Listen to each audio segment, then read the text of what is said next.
están? Nuevamente, siguiendo con las leyes de Newton. Ya, en el video anterior expresé la segunda ley de la siguiente forma.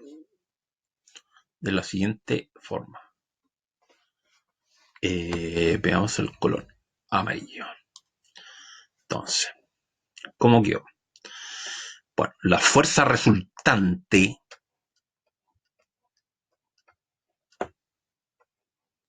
por eso le pongo una R porque es resultante. Esta fuerza no está equilibrada. ¿Qué provoca una fuerza resultante? Una variación en el tiempo del momentum lineal o cantidad del movimiento lineal. Y yo le mostraba este libro, que es el Principia Mathematica o los principios matemáticos de la filosofía natural, la cual es uno de los libros más importantes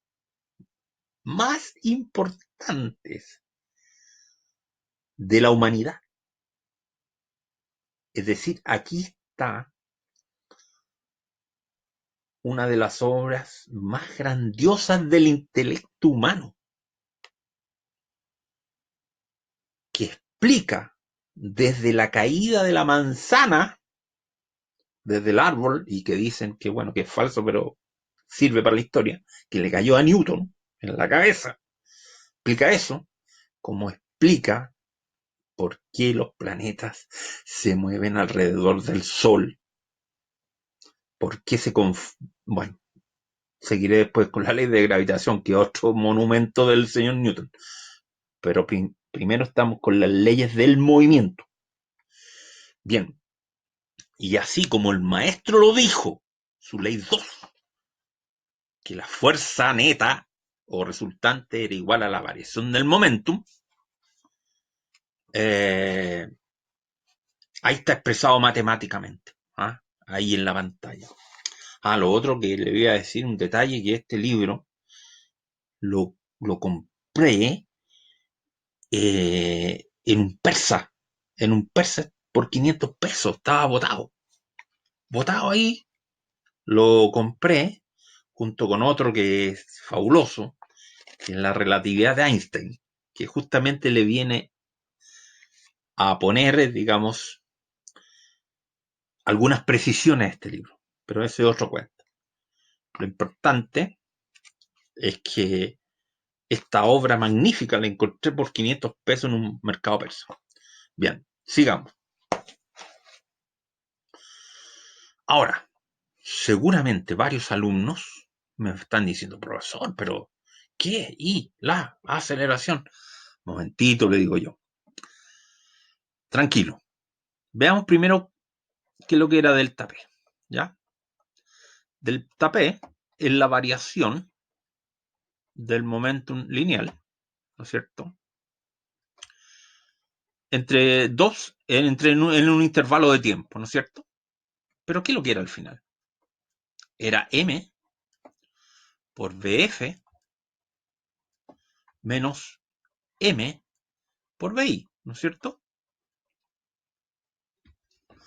Perfecto.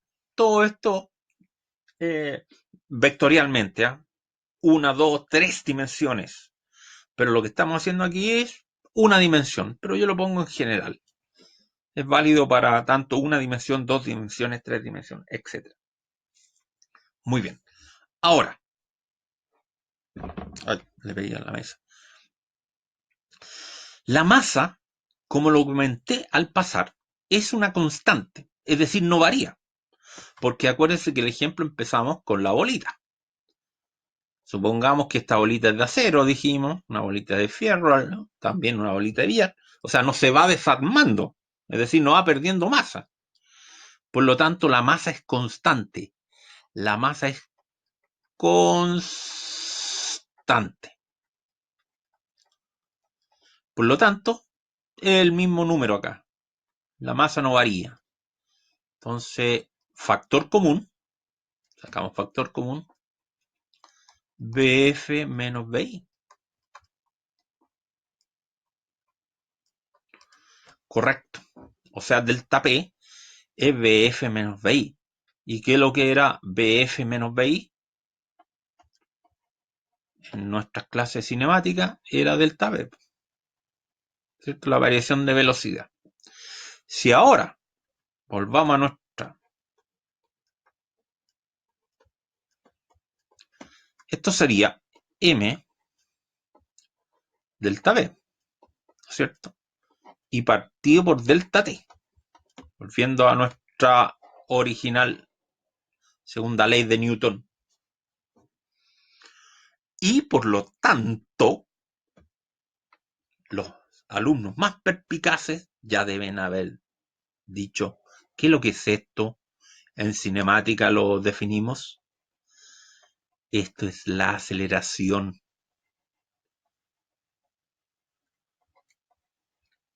¿no es cierto? Luego,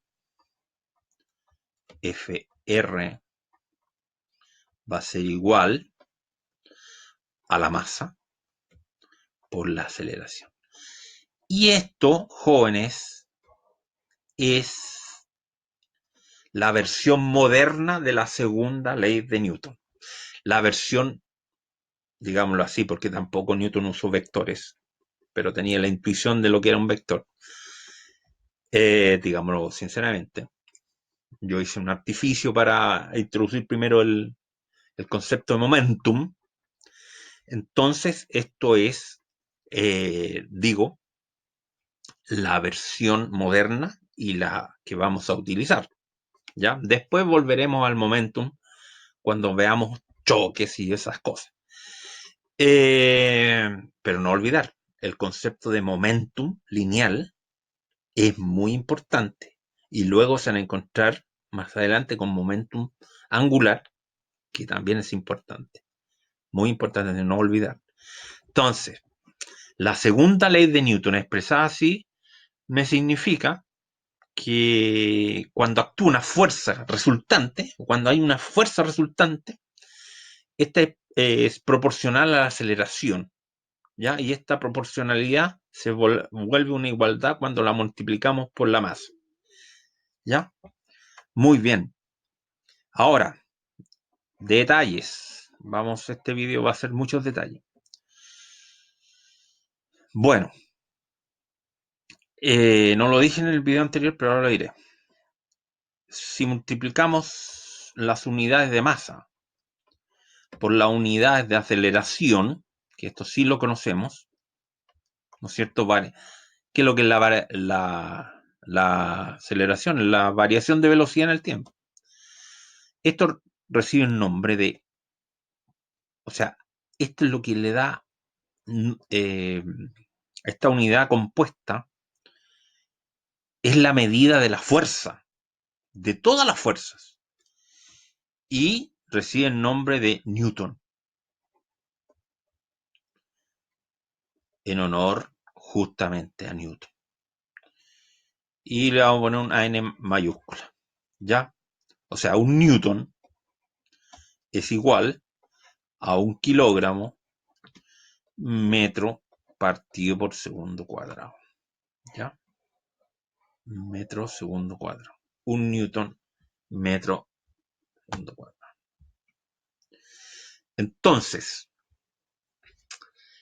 bueno, otro detallito. El detallito es que la fuerza se mide en Newton. Las fuerzas, bueno, ahí, se miden en Newton.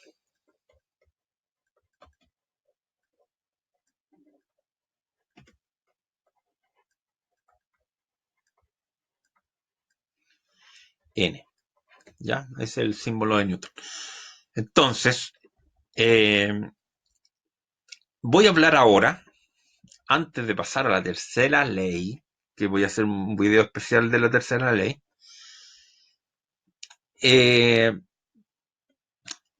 se miden en Newton. Entonces, detallitos. ¿Qué es la masa?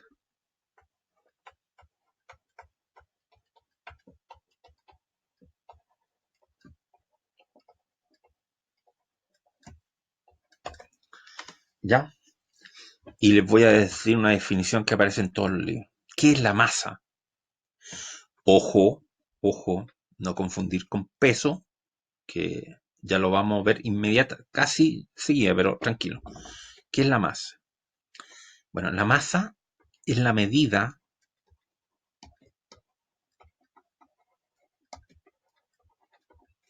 de la inercia.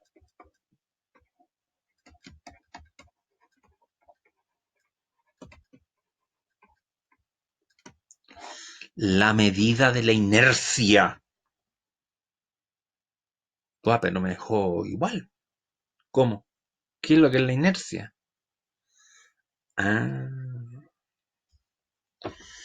entonces recordemos nuestra bolita,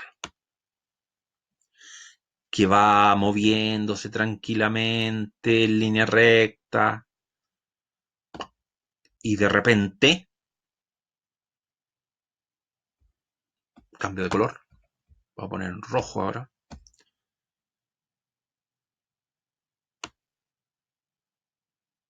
Algo pasó ahí, ya, un breve momento y continúo en el mismo estado.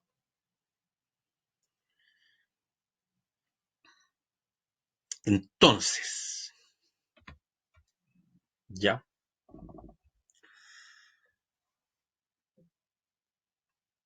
imagínense lo siguiente. Vamos a poner el lápiz. Si la bolita, continúo, iba con una velocidad de 5 metros, acá no voy a poner el vector unitario que me indica, pero ahí debe ir. Y bueno, aquí hubo un cambio y imagínense que sucedió esto.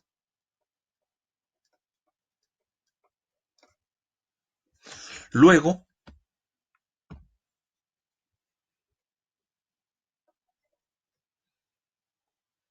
continuó con 5 metros partido por segundo.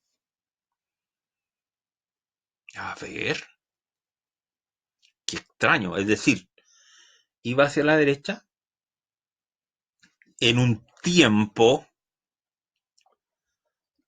de TF, o sea, en un intervalo delta T, frenó, se detuvo, supongamos que ese delta T fue a 2 segundos de 3 y sí, luego siguió. Bueno, eso físicamente, hablando de la física propiamente tal, es complejo de explicar, pero lo que podemos decir es que hubo una variación de momento y actuó una fuerza. Ahí estoy seguro que actuó una fuerza. ¿De qué origen? No sé. Puede ser magnética, puede ser gravitacional, puede ser que, no sé, eh, hay un bache ahí, una cosa que la detuvo y luego terminó el bache y pasó y siguió. Es complejo de determinar, pero ahí hubo una fuerza. Ahora, ¿cuál es la tendencia de la bolita, la tendencia natural de la bolita? Cuando actúa, cuando va en movimiento. Es decir, si va en movimiento la bolita y la trato de detener, la tendencia de ella es a continuar en MRU. Es decir, ella tiende a continuar moviéndose. ¿Ya? Cuando se detiene, tiende a permanecer en ese estado. Cuesta un poco de sacarla de ese estado. ¿Ya?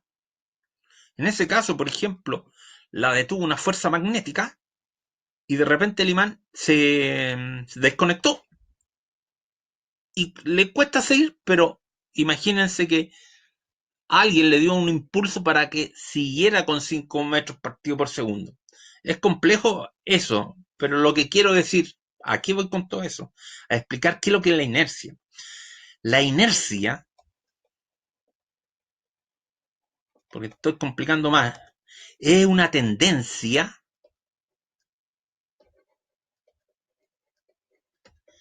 a permanecer en su estado de movimiento original. Es decir, si está en el estado E2, es decir, moviéndose con MRU, va a tender a seguir el cuerpo, el objeto con MRU. ¿Ya?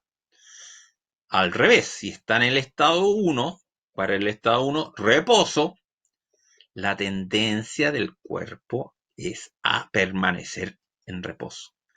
A esa tendencia, si yo logro medir esa tendencia a estar ahí, que es complejo, se le denomina masa como la medida de la inercia. ¿Ya? Entonces, por ejemplo, si usted va con un carro al supermercado y va vacío, ¿no es cierto? Lo puede, por ejemplo, y lo deja, lo lanza, ¿no es cierto? A un compañero que está ahí, el compañero lo va a detener, por mucho que usted lo tire fuerte, lo va a detener con relativa facilidad. Sin embargo, si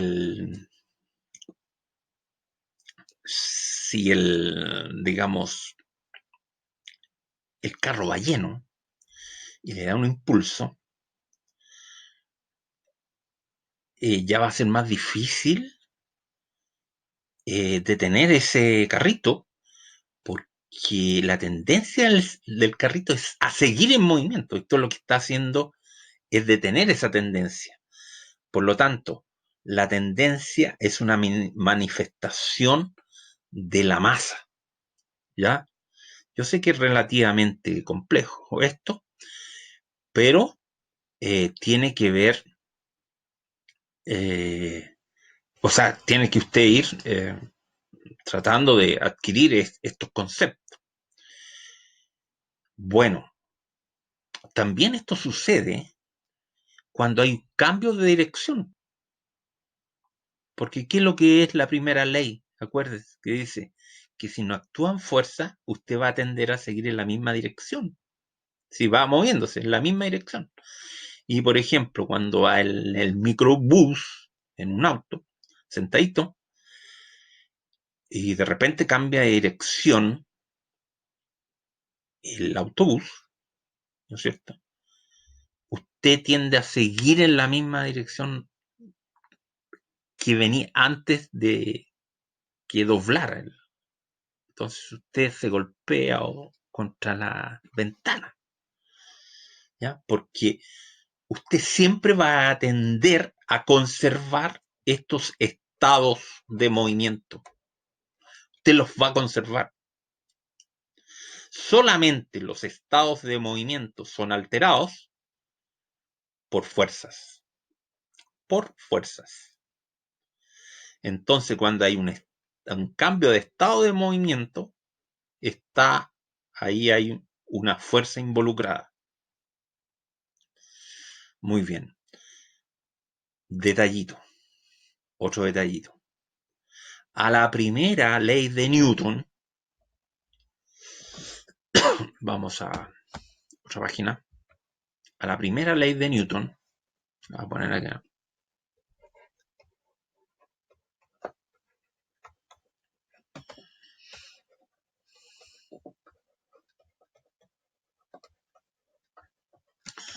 Tiene un nombre, se le llama ley de inercia.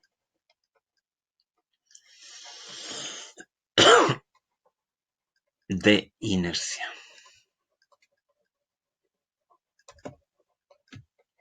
Ya. ¿Por qué? Por lo mismo. Porque, ¿qué dijimos que era la primera ley? ¿Cómo se enunciaba?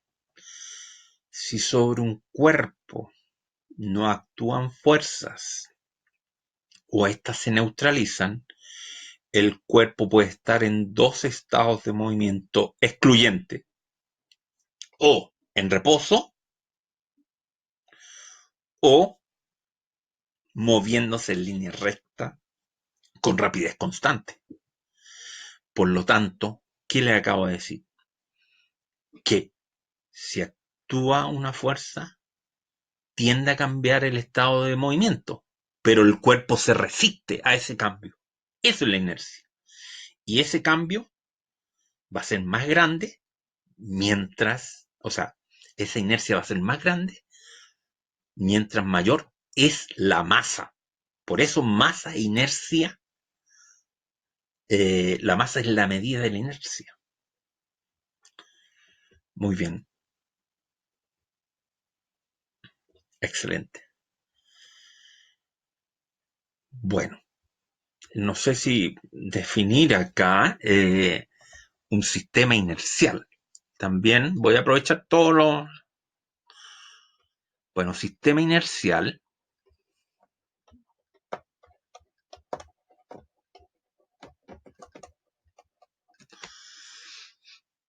Un sistema inercial es cualquier punto, por ejemplo, imaginemos que este es un carrito y acá hay una persona en reposo observando este carrito. Este carrito se va con velocidad constante, ¿ya? O sea, no cambia de módulo, ni de magnitud, ni dirección. Y él está en reposo. Entonces, usted puede establecer un sistema rectangular de coordenadas, tanto desde el carrito, que se va en movimiento rectilíneo uniforme, ¿no es cierto?, como que está el reposo. ¿Qué quiero decir ello? Que ambos son sistemas inerciales. ¿Por qué? Porque este está en el estado de movimiento 1 y este en el estado de movimiento 2. ¿Qué extraordinario me va a decir? Pues si ya me dijo que esto, que todas las leyes de la física son tanto válidas para alguien que está en reposo como alguien que está moviéndose con velocidad constante. Todas las leyes de la física eh, se pueden explicar tanto desde movimiento con velocidad constante como alguien que está en reposo. Eso es un sistema inercial. Es decir, si alguien le dice, mire, estoy en un sistema inercial, ¿qué quiere decir? O que está en reposo o moviéndose con velocidad constante. Eso es todo. Ahora, es fácil, pero trae consecuencias que eh, más adelante en la física son muy importantes. ¿Ya? Un sistema inercial son aquellos en que usted está seguro que va moviéndose con velocidad constante o está en reposo. ¿No? Esos son sistemas inerciales. Lo contrario son sistemas acelerados, que ahí las cosas empiezan, hay que tomar, se complejiza la cosa, se complejiza. Bueno, eso quería hablarles también. Bueno, la naturaleza es compleja porque son fenómenos emergentes. ¿Ah? La naturaleza es muy compleja. Lo que hacen los científicos, ¿cierto?, es tratar de esta complejidad y este aparente caos que hay, extraer datos de la naturaleza y ponerlo en leyes matemáticas, como lo hizo Newton.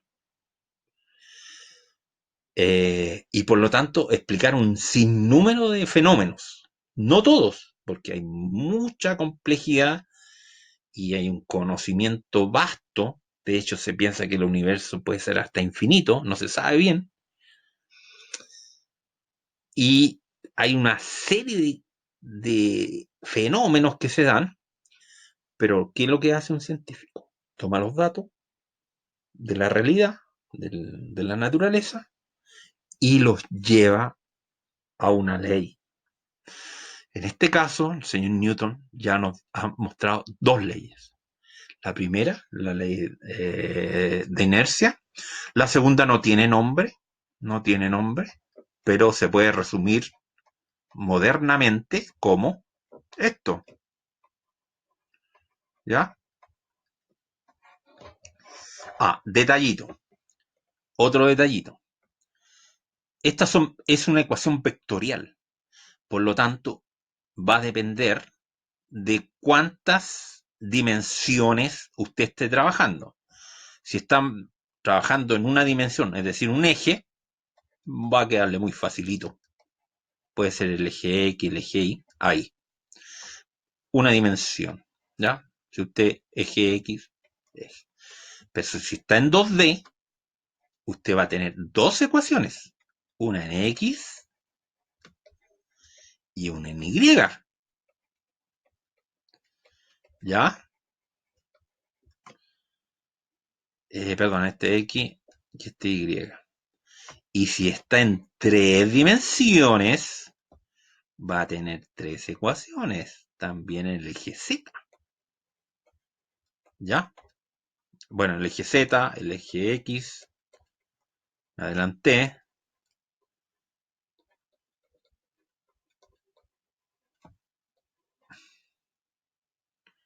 y MI. Entonces, ojo con eso, pero en los problemas vamos a ir viendo. Bien, eso, para que no se alargue mucho el video y no dé tanta lata con estas cosas, pero mire, esto yo lo hago por gusto, porque es para tratar de ayudar ya a la comprensión de estas cosas que son sumamente importantes, porque eso nos caracteriza a los seres humanos. ¿Ah? Ahora que estamos viendo tanta tragedia, la única esperanza que tenemos, una de las, por lo menos la esperanza mayor, es que los científicos descubran una vacuna para estas cosas de la pandemia. O sea, en el fondo es la ciencia. Bueno, jóvenes, nos vemos en el próximo video.